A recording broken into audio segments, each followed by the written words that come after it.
I got some of the supplies for my candles. If you watched my last video, you might be thinking, why is she buying supplies to make candles if she's supposed to be decluttering? It's a very good question. But I wanted to make some candles. I needed some candles. So it's, I gotta have some creative outlets. So look at this cool thing. It's metal, and it's got like this rainbow kind of sheen thing going on. There's some purples in there that aren't really showing up as clearly, but you can kind of see it there. So these are going to go towards decorating the candles. So this was one of my experiment candles. I burnt it all the way down. What I've noticed is I didn't center the wick, so that was a problem. I put some crystals inside, and it didn't like make it look nice or anything, so I feel like that's a waste. I feel like if I want to decorate these, that it's going to have to be the outside of the jar. And I'll probably put the programmable crystals on the top and just like see how that works, because I didn't put anything on the top of this candle when I burnt it. I don't know what happens, like if the crystal just goes down with each layer of the wax that's burnt, or how that works, if it affects the temperature of the wick. So I still have some more experimenting to do, but I really like these little metal feather charms that I got for the candles. The reason I got those is I got some fluorite chips. So that's like purples, greens, and clears in little chips. And the purples and blues and greens I thought would kind of be nice together because I like those pastels. So this feather is meant to match those. So maybe I would try a candle with sprinkling some of those on top, as I originally planned to do, is put the crystals inside the candle.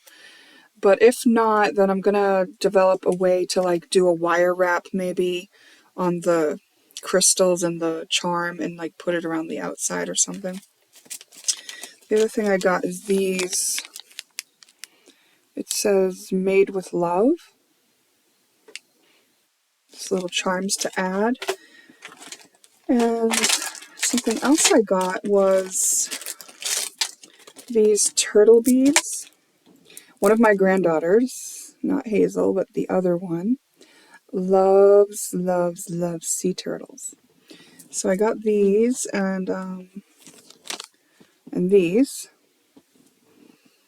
to make some bracelets for her and I. I'll probably make one for Hazel and also her mom.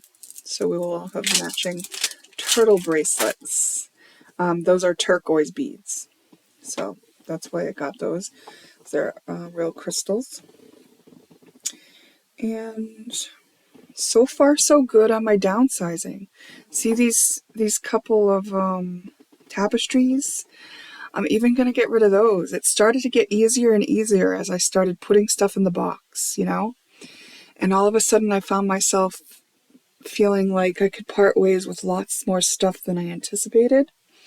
And it felt kind of good as I was doing it. So I think downsizing is just going to get easier and easier from here on out. And to be fair, I've had moments of feeling like that before and then slipped back into the other way of feeling, so we'll see.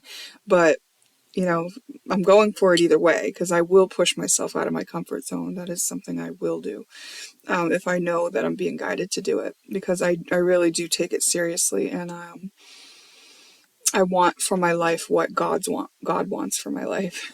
And it might seem silly to think, that God is worried about whether I'm downsizing my belongings or not, but like, it isn't to me. So one of the things I'm getting rid of, though, is like this platter that it's a white platter, and I used to have all my well, not all my crystals, but some crystals on it. So now the crystals are in this.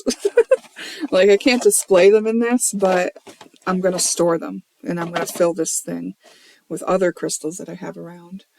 And like, there's a shelf over there that I think I'm going to donate, and all the crystals on it I can put into this. Just kind of store some of the crystals. And To be honest, I do have like 3 or 4 boxes of crystals that are already stored in my spare room, but crystals is one of the things I'm not going to be getting rid of. At least not at this time. It's not one of the things I'm going to donate or anything. I don't know, I just love my crystals, so I'm holding on to it. But it felt good to kind of get some momentum. So much so that I got so much done that I took off for the afternoon and did some fun stuff. And found myself in the lake.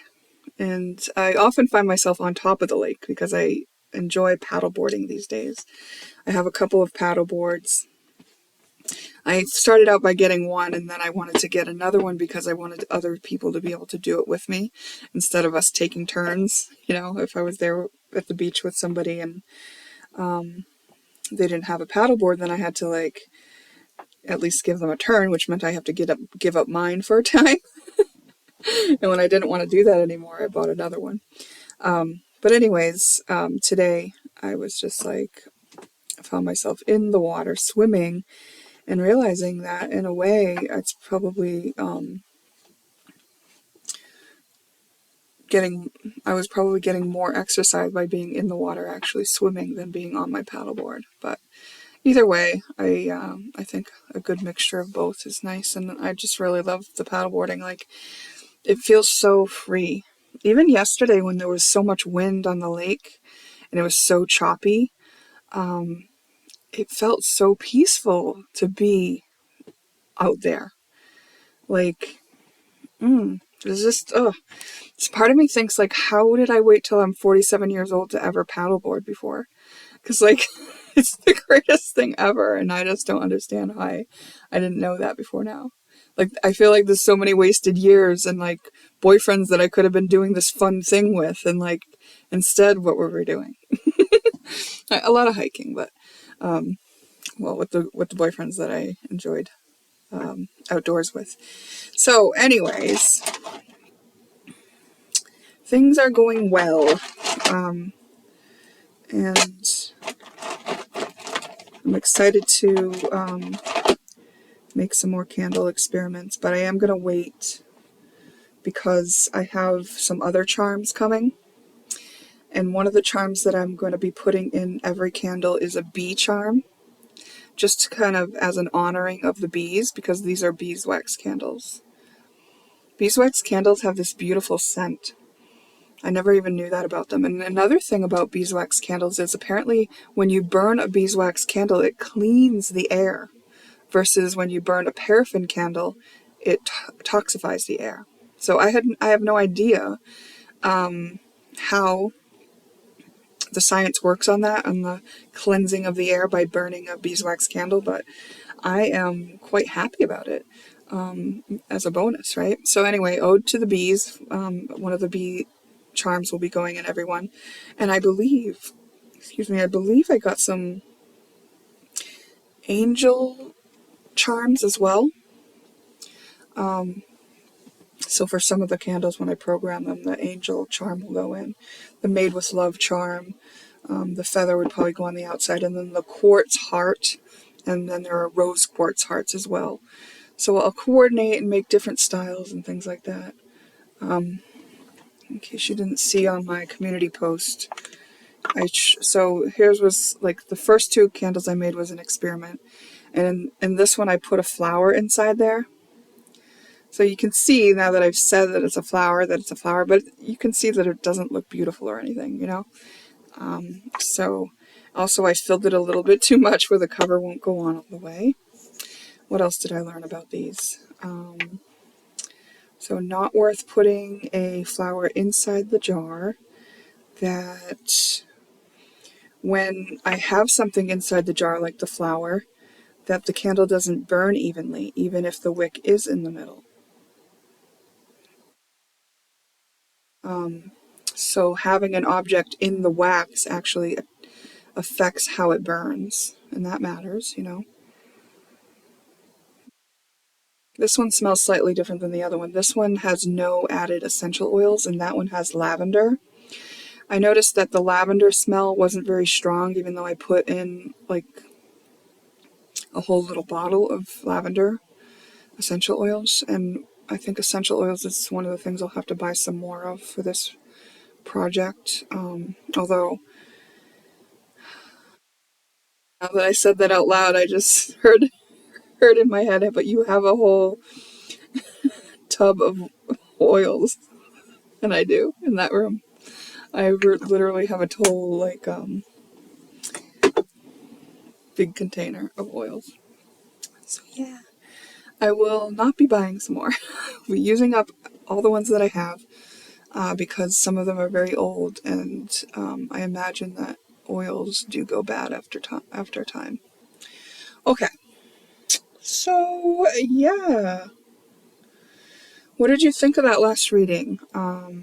Did you feel like it was relevant to you? What kind of readings would you like me to do? Is there anything pressing for you? Anything you're curious about? Let me think.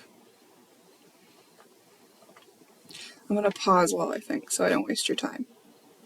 We're at 11 minutes. Okay, hold on. Or don't hold on, it'll just be a moment for you. I stopped that right at 11:22, and that is my birthday. How cool is that?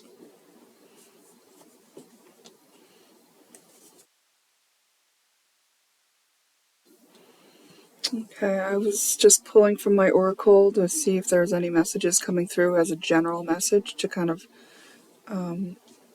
deliver. I got first quarter moon, so there's starting to be a new way to feel about something. Pressure reveals truth, meaning something is coming out from within that wasn't apparent before there was pressure put on a situation or a person. It's a power struggle situation, so there's some sort of unfair relating dynamic, or someone is being very selfish in the relating dynamic. And then fullness, meaning like you see it and you can't unsee it, and over time more and more will be revealed. Then we got ungrounded.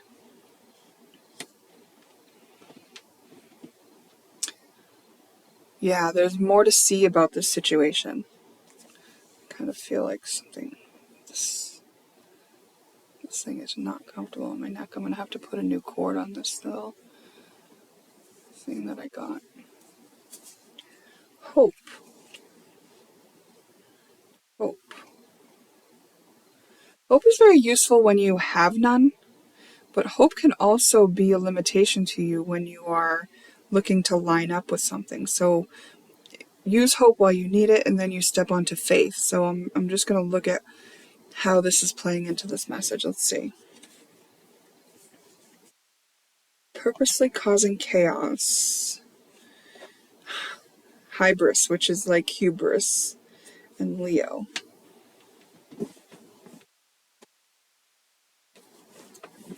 Oh. I think it's being revealed that someone's way of relating to you is so unfair that it is...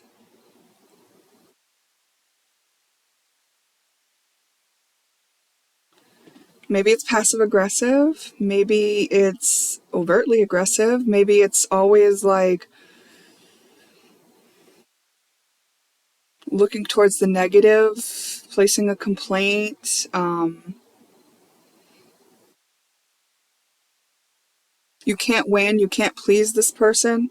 There's something here where you can hope it gets better, but like that's all it is. It's like it's a kind of an abuse of power as well, because in some way it feels like they have some power over you, but they don't. Maybe only they think that. You're being asked to keep your distance from somebody who relates in an unfair manner, even if it's your brother, even if it's someone you love. Even if you love this person so much that you would sacrifice yourself for them repeatedly, that you would hold out hope for them, that you would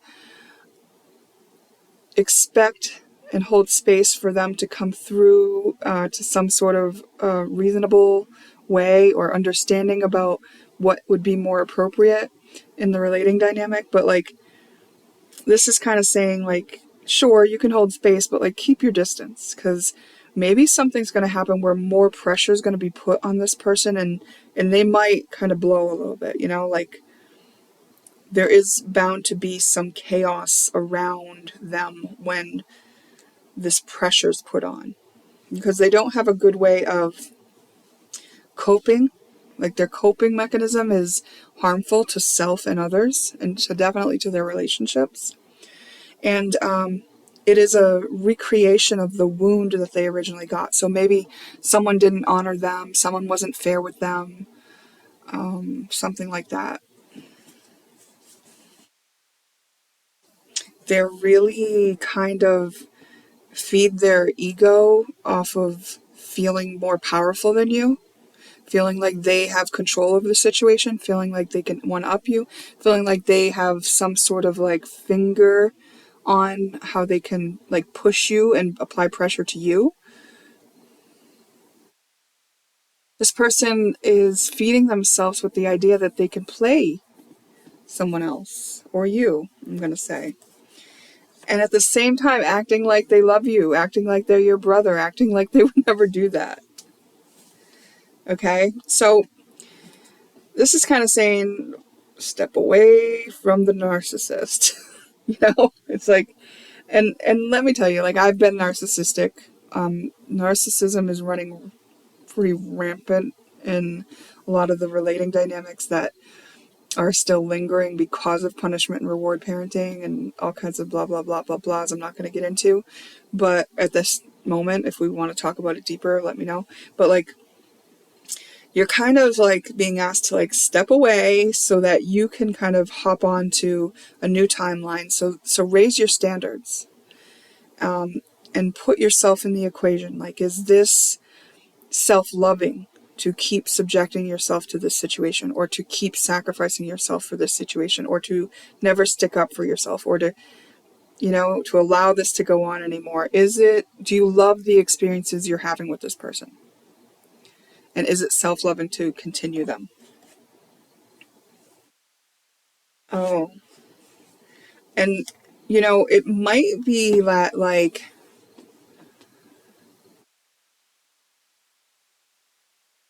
you might, okay, a couple different ways. Let me clarify. How is this being used? What's the significance of this? What's the significance of this?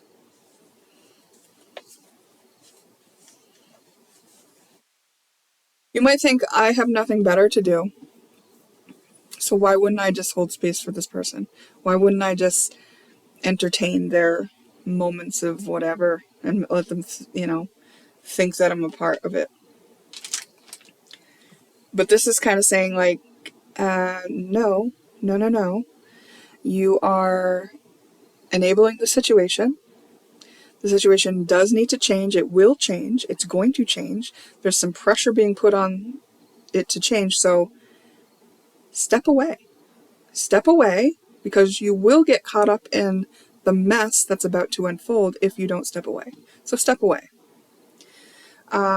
It doesn't mean that you're like the cause of anything. It means that you're going to stop enabling it, because whether you stop enabling it or not, it's going down.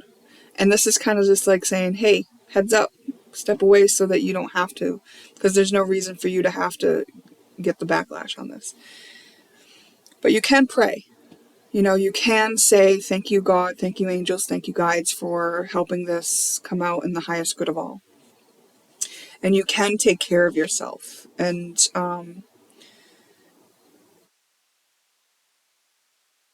the best way to care about them is to give them space if they're not being fair, and just hold space for them, you know?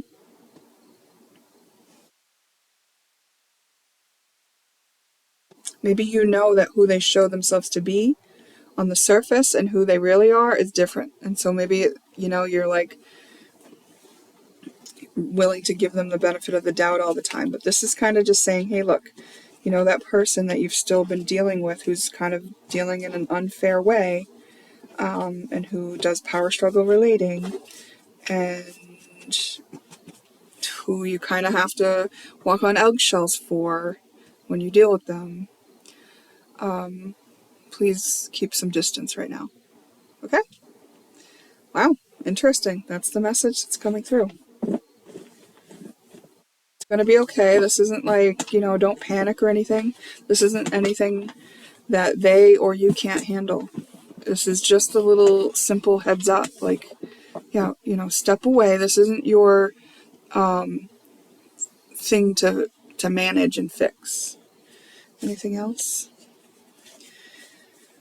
This has been a long cycle for this person, and it's the completion of a 10-year cycle. So they've kind of like come to the end of the line on being that way. Like it's gotta shift now. Hope is here twice. So can you upgrade from hope to faith?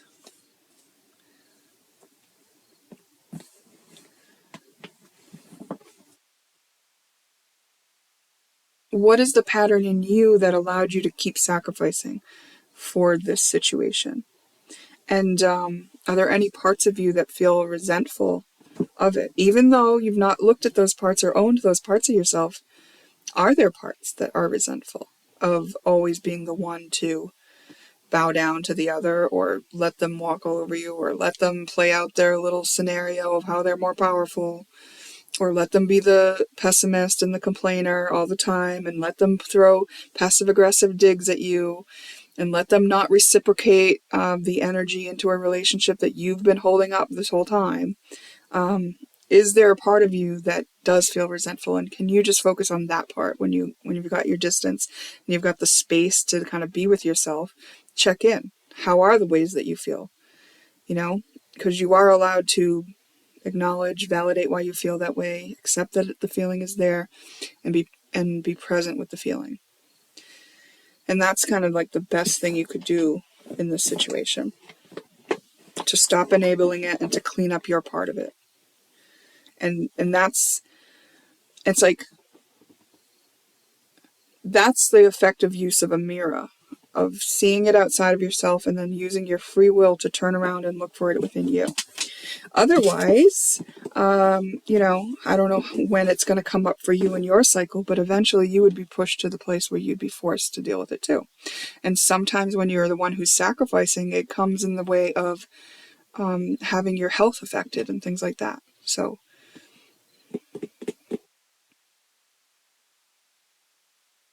and to just tie this into my intro where I was talking about decluttering, it's like this is kind of a decluttering of relating dynamics that you've been putting up with or participating in your life, right? It's like, okay, this is not going to work anymore. We're going to upgrade this part of your life, so you got to let this go, let the old way go. And then I was also talking about the fun aspects that I've been implementing into my life, and it's kind of saying like, this, don't you see how this puts like a wet towel over any enjoyment that you could have otherwise been having, right? Like, so when you're like keeping your distance, like, don't forget that like you still have a life to live, and it's totally appropriate for you to go enjoy life. Like, if you're this person who tends to sacrifice for the other, then you might be a person who also feels guilty about enjoying your life when somebody else is suffering. But the best thing you can do is be an example of somebody who is taking the high road, is able to care for themselves through difficulty, is, willing to grow and learn and like be part of the process of life instead of participating in the war against parts of life. Okay, I think that's enough. That's all.